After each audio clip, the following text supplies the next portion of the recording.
live from the Beer to Whiskey Studios high atop Barley's Tap Room on Washington Street in downtown Greenville, South Carolina. I'm Russ Heaps and welcome to Beer to Whiskey. This is one of our Big John and Five episodes where I get my good buddy here, Big John Richards, the beer whisperer in the upstate of South Carolina, to pick a beer from one of Barley's 72 taps.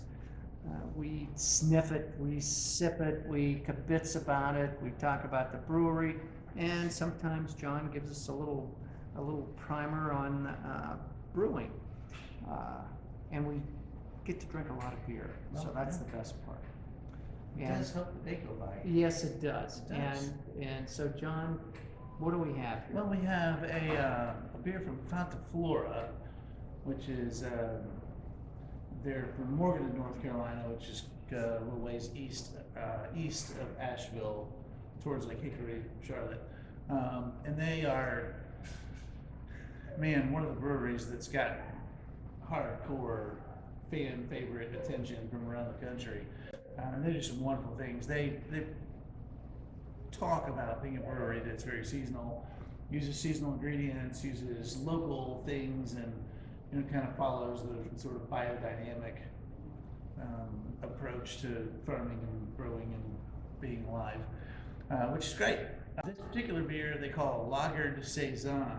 It's called Carolina Gold. They brew it with heritage rice, and then take the saison, or Belgian style saison yeast, and then lager the whole thing to create a much milder, cleaner, lighter version of the whole thing.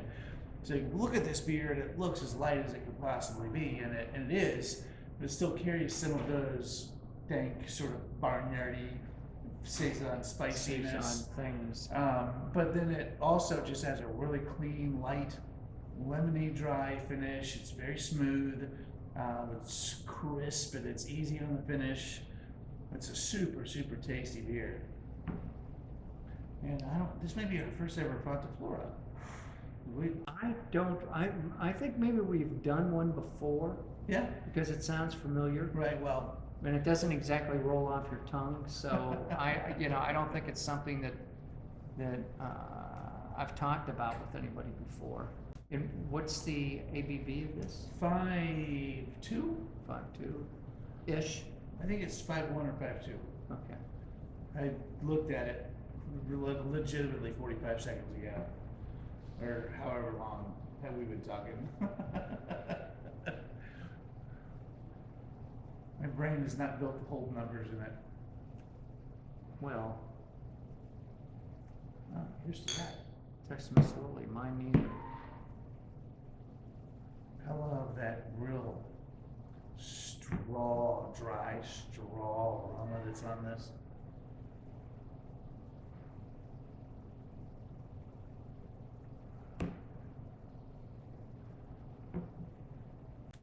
Oh, I got more of the lemon up front than I remember last time I had this. And full disclosure, I have had this before today.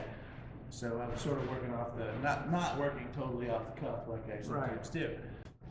But this is this streaking even nicer than I remember. Well, as soon as you say to me, saison, you kind of lose me. Right. But that's not, I wouldn't characterize this as that. Well, we've been through that. Russ is not a sour guy, so Russ doesn't do the open fermentation flavors either. And this has some of those flavors, but the lagering process, like I said, mellows everything down, so you don't have that, they're not so aggressive as they might have been in another beer.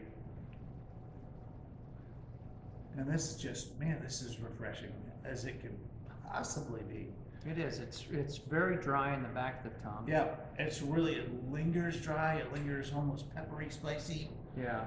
And then the middle of it, the front of it's that barnyard hay. And then the middle of it's a big dry lemon essence, lemon oil kind of a flavor. Yeah. And then the back of it's where the peppery spice and the sweetness lingers on the back of it. That's interesting. I think growing it with rice actually cuts down a lot of the weight of the beer. versus brewing it because a normal saison would be brewed with a fair amount of wheat in it. So if they're brewing it with some wheat, some rice, it's probably counterbalancing and creating a much lighter body product than you would get if you were brewing it with barley, all barley and wheat. And this is neat, and man, the color. And it's fairly clear. Yeah, it's basically clear. Yeah. It's as light as a Belgian wit beer would be, color-wise. Significantly bigger flavor-wise than what a Belgian wit beer would be. And of course, they're obviously trying to do that by calling it a saison, starting there. That's a neat beer. Fonta Flora does such good work out there. They're really one of the breweries that we can be very proud of here in the South. It's doing something that's not being done a lot of other places. How long have they been around, you know? I tried to look that up and I couldn't find when they opened. I feel like, in my head, I feel like they're 6, 7 years old. I'm trying to place where I first had them, which the first time I ever had them was the very end of Growler Station, if I remember correctly. And that's been 6 years ago, something like long? that, yeah. Wow. Anything else? No, I think we've talked a fair amount here. Unless you have questions for me, stump the teacher time. Yeah, I don't think so. Let's let him go. See you next time.